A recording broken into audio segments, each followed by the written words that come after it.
Uh-oh. Is there any damage model? Because I just hit the ground pretty hard. Yep, there is. Welcome to the DCS Situation Report.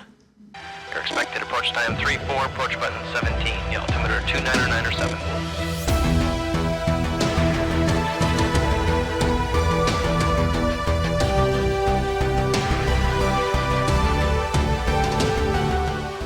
Hello there.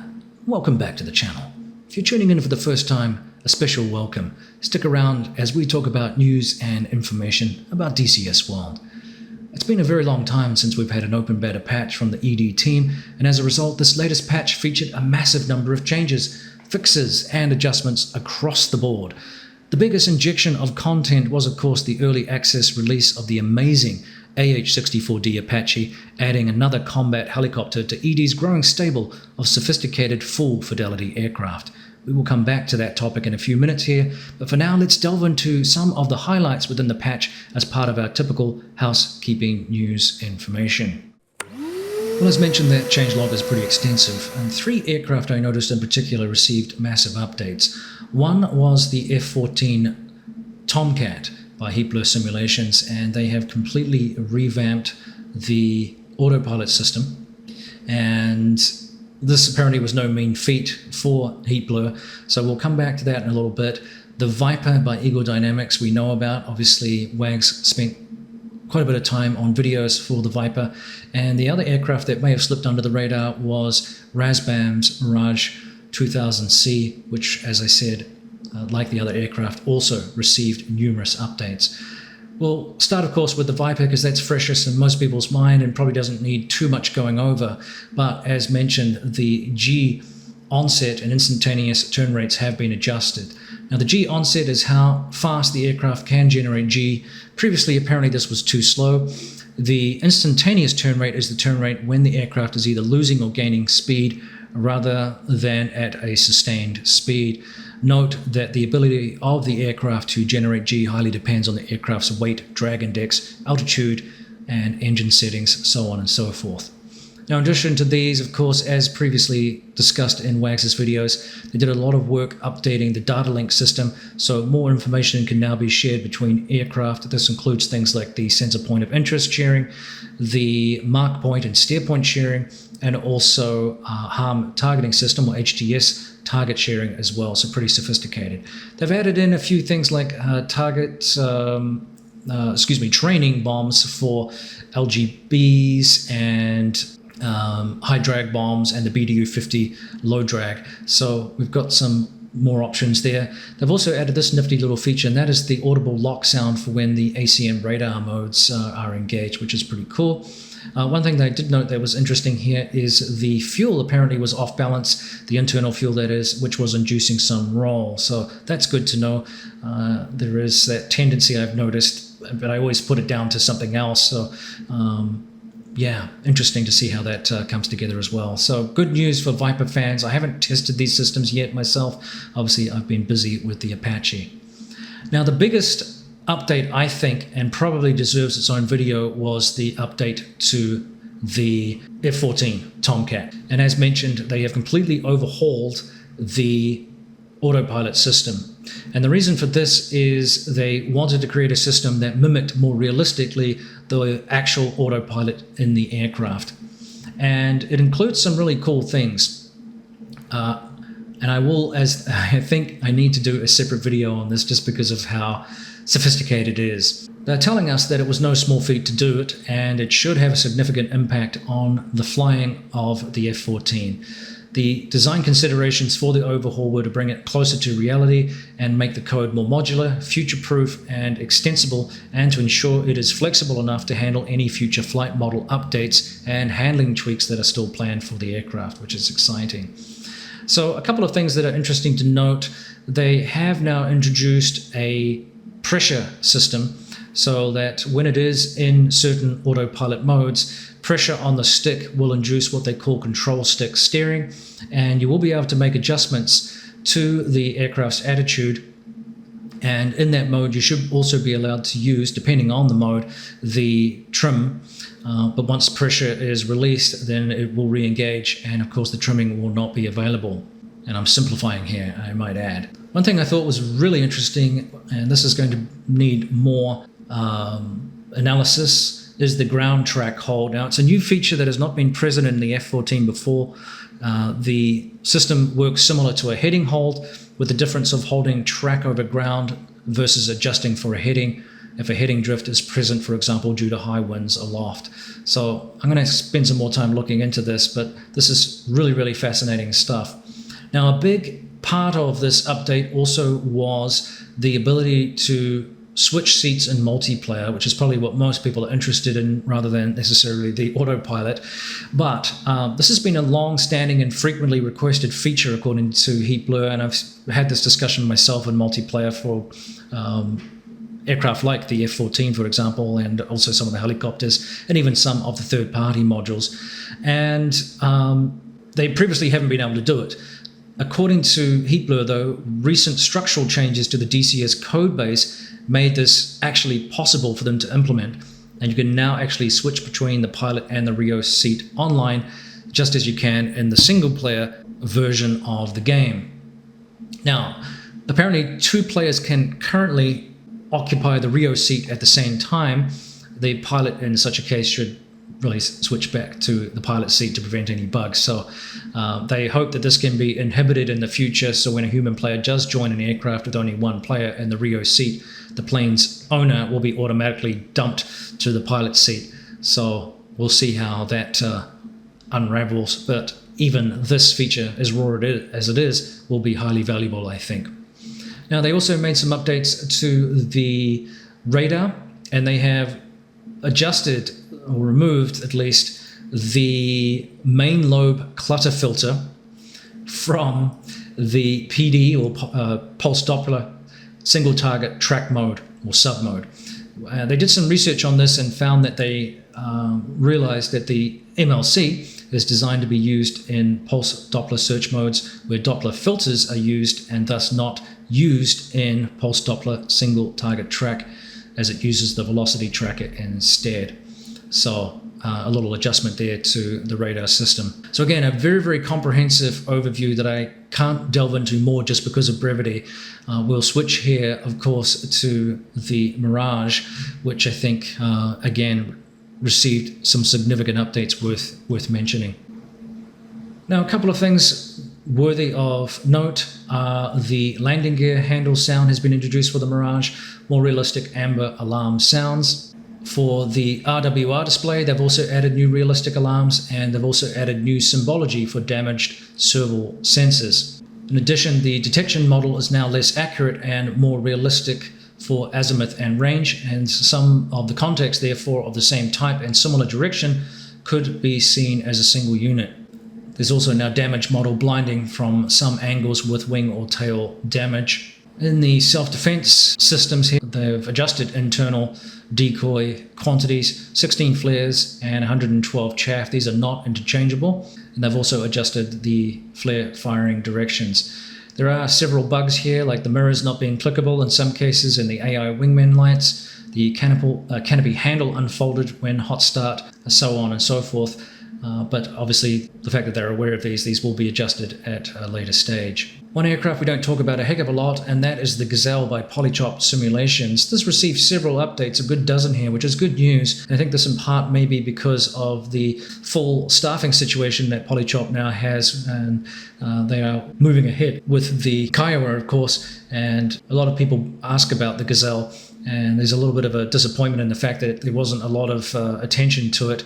But they have included things like over-torque warning tones, and the mini-stick option for the camera wasn't working. That is now corrected. And they've also added functionality of VoIP. So lots of little changes there for that little aircraft. It's a fun little thing to fly. And now that I'm getting into helicopters a little bit more, it's maybe one that I need to go back and spend some time on. In preparation, of course, for the Kiowa, which I think we're all looking forward to. I didn't mention this before, but the Jeff 17 by Decker Ironworks, that's now using the new flare effects for the pods as well, and it actually has an updated ground effect pitching moment as well. Landing gear apparently was too fragile, and they've updated that, and they've added more input bindings, so some good news there. Wags mentioned that the Black Shark was still a work in progress for the Black Shark 3, and they have done a lot of exterior work in terms of modeling, and this is why it's taking quite a bit of time, plus that developer was also being used to help out elsewhere. But stay tuned. I'm looking forward to the Black Shark 3 update. It's already received some major overhauls recently, so that has received some attention, which is good news, including things like the incorrect laser rangefinder and designator function that has been corrected. Now, some aesthetic themes here for the Hind. The raindrops, which seemed oversized compared to other modules, that's been fixed. Yes, that was definitely true, so I'm glad they've done that. They've also fixed the pedal trim, which does not work if force feedback is enabled, so that's good news. This came up as an interesting point of discussion a while back, but they did finally figure out what the random engine failure while flying at cruise power levels for the Dora was all about. That has been corrected. The Mosquito has improvements to visualization of the propeller and the spinner. Windows need to be open to talk to the ground crew as well. This is the same now too for the Spitfire as well. The cockpit needs to be open to talk to the ground crew. A minor bug here for the Supercarrier, where the jet blast deflector was remaining up after launch. And they've done a fix here for the Marianas map, and that is the map is prepared for use in flare mode, which is a good news. That means a lot of shading work, obviously, and texture changes, so that'll be interesting to see. As mentioned recently, the Syrian map received a pretty decent extension by 250 kilometers to the east. This includes things like the Ataturk Dam, and they've even added waves at the shoreline, which is actually pretty cool to look at as well, especially low level with the lowish level, at least with the AH-64, which I was playing around with recently. So as to be expected with a patch like this, most of the campaigns received updates, which is good to know. Typically it's just one or two missions and some other bits and pieces corrected, nothing major. And we are in good form for campaigns and missions right now, with some major new campaigns in the works, which I'm also looking forward to. Well, of course, the big daddy in the room was the introduction of the early access AH-64D. And there are a couple of little things that they recognize that need to be fixed. And Wags actually said today there will most likely be a small fix patch next week if everything goes according to plan. They are aware of a few issues, which is expected in any new module, and more information will come, I guess, with feedback from the community. This isn't, of course, a game breaker or anything like that. These are just some issues that naturally occur as you have a launch like this. Some of the issues that are known at release are as follows. Some of the George voice files are missing. The sync of the ASC indications between front and back seats in network play needs adjustment. The collective min, PLC and fly position, IGE and OGE torque power settings require further refinement. The menu music will be coming. In some cases, the CPG MVG does not work in multi-crew. In this case, rejoining the slot will help. The rotor damage shake effect continues after the rotor has stopped. Rotors will not be visible for CPG when joining hot aircraft. The park, brake, stow, and release individual binds are not functioning. Use the combined stow release, and desync may occur if CPG joins during a start sequence. This can normally be resolved by the CPG leaving and rejoining the slot. The engine damage effects are a work in progress right now, and as I stated, this is likely to be fixed with a hot fix here, depending on the complexity. So, what do we think about this aircraft? Well, it's too early to give a comprehensive overview. I haven't really spent more than, an hour in the aircraft, if that, just with time. So it's going to be a little bit more seat time before I can say accurately how I feel about this aircraft. My early impressions are that it is absolutely fantastic, and I think that's a fair reflection of the product. It looks, at least aesthetically, really, really cool. And it's not too hard to fly, but certainly landing and taxiing and hovering and those kinds of things are a little bit raw and rough for me right now. And I can also see another potential for things needing to be adjusted, and hopefully this will happen when I'm referring here to textures and ground objects and things looking a little different when you're flying quite slowly, low level over certain maps right now. In the past, it's not such a big deal because you're flying at quite high speeds relatively in a lot of the jets that if you were flying at the same speed as the helicopter, you'd probably, fall out of the sky, the aircraft would stall. So you don't notice quite so much these idiosyncrasies than what you do when you're in the helicopter. So I suspect that Eagle Dynamics will have to improve on some of the rendering and some of the quality of its maps at low level in the future. WAGS has talked about in a recent interview that they are working hard on multi-core processing systems, and of course it's a massive undertaking, there's no question about that. They recognize that this is going to be a must-have for improvements to the way in which the core engine interacts with modern hardware. So these are things that I think will be nutted out in the future. In the interim, it's still very, very playable, very, very enjoyable, and I'm looking forward to getting a little bit more seat time in the aircraft and getting to grips with flying choppers, which is a whole different kettle of fish. So that's going to be my primary focus, learning how to fly the aircraft properly, getting to grips, as I said, a little bit more with aircraft systems in terms of flight control systems, and then starting to delve in a little bit more with the complex multifunction displays and the data systems within the aircraft and how to use those properly. And obviously an adjunct to that is going to be the weapon systems as well. Learning to fly it with another person and just generally getting my head around this aircraft. It's quite fun to fly. I'm not going to lie, I really enjoyed it. And it is a different type of flying. You are, again, much lower, much slower. But you're performing a different role, and I think that opens up a whole different kind of combat engagement with the game that I haven't really been interested in, to be honest. But this has opened up that avenue and that opportunity, and I can see myself spending a little bit more time in that kind of combat. And I know that there are other players similarly too that really enjoy the ground pounding that you get to do with, say, the AT&C and don't really like the fast jets. Ralphie Dude has spent a decade and a bit flying the Warthog very, very successfully and showcased some fantastic flying with that particular aircraft. So we're seeing a broader range of niches now within Eagle Dynamics' product that I don't think has previously existed to the same extent. And we know that WAGS has talked about another helicopter in the works. Obviously, he could not talk about that. So we'll have to wait and see if there's an announcement coming up in the next year or two about that. So it's exciting. We've got a lot of things going on. And of course, as the product is growing in popularity, and WAGS has indicated that as well, more and more players are exposed to the game, and with the breadth of players that you have, the player base, you then get the opportunity for third-party groups to work with Eagle Dynamics, hopefully sign the appropriate contract and start producing additional content, because now you have the player base to support it. Whereas in the past, I don't want to say Eagle Dynamics was a niche product, but it was a little bit more niche in the flight sim world. Now we're recognizing, hey, there is scope for different types of missions, whether that be transport with helicopters or transport with other large aircraft and other kinds of mission roles within a combat theater that are not just fighter jet roles, which is really, really cool. So let me know what you think of the Apache.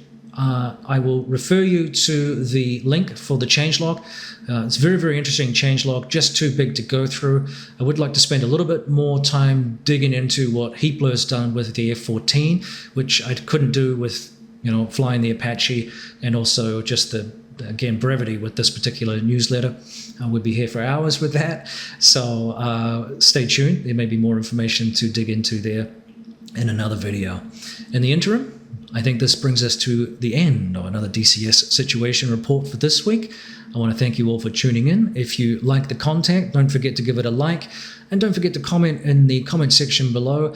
Let me know again what you think of this week's content, in particular with the patch, and what you've enjoyed flying or seeing, and what you're looking forward to digging into a little bit more, just like me.